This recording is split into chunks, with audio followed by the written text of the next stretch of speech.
Assalamualaikum warahmatullahi wabarakatuh. Nama saya Hansen Dava Pramudia Kusuma dari kelas 10 MIPA 6. Pada kesempatan kali ini saya akan menjelaskan tentang perkembangan agama Islam di Indonesia. Yang pertama yang perlu kita ketahui bahwa bagaimana cara agama Islam masuk ke Indonesia. Ada 3 teori yang menjelaskan tentang hal ini. Teori pertama adalah teori Gujarat. Secara umum menjelaskan tentang bahwa agama Islam masuk ke Indonesia lewat perdagangan dari negara India. Hal ini didukung dengan bukti adanya kesamaan corak antara corak budaya agama Islam di India dan corak budaya agama Islam di Indonesia. Yang kedua adalah teori Persia. Teori Persia menjelaskan tentang agama Islam masuk ke Indonesia lewat negara atau daerah Persia. Hal ini didukung dengan adanya corak agama Islam yang sama antara orang Persia dan orang Indonesia. Yang ketiga adalah teori Mekah. Teori Mekah menjelaskan tentang agama Islam masuk ke Indonesia lewat negara asalnya, yaitu Mekah. Hal ini didukung dengan sudah ada pemukiman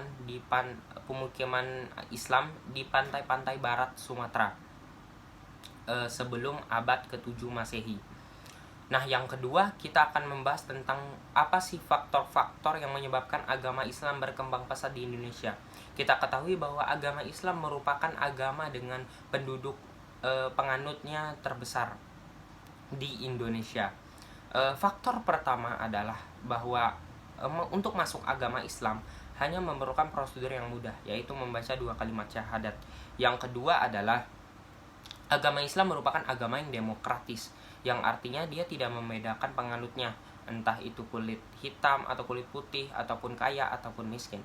Yang ketiga adalah agama Islam telah disesuaikan dengan dan menyesuaikan dengan budaya-budaya yang berkembang di daerahnya. Dan hal itu menyebabkan agama Islam sangat bertoleransi terhadap agama-agama yang berkembang di daerah itu juga. Dan dengan hal ini agama Islam lebih mudah diterima masyarakat karena sudah disesuaikan dengan budaya-budaya yang berkembang di sana.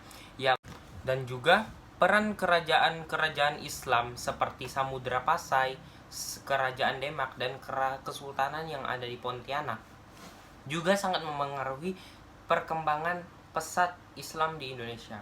Yang dapat kita lihat dari ilustrasi seperti jika rajanya menganut agama Islam dan berkembang agama Islam di kerajaan atau daerah tersebut, maka para penduduknya juga akan ikut untuk menganut agama itu dan ikut merasakan dampak dari agama Islam yang kemudian akan berkembang dan semakin luas. Dan juga dengan penaklukan suatu daerah dari suatu kerajaan Islam akan juga menyebabkan ekspansi dari penyebaran agama Islam.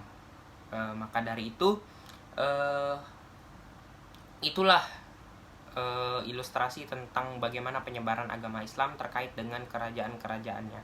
Dan juga sampai sekarang kerajaan-kerajaan ini masih dipertahankan kebudayaannya dan peninggalannya. Itu saja yang dapat saya sampaikan. Jika ada kekurangan mohon dimaafkan.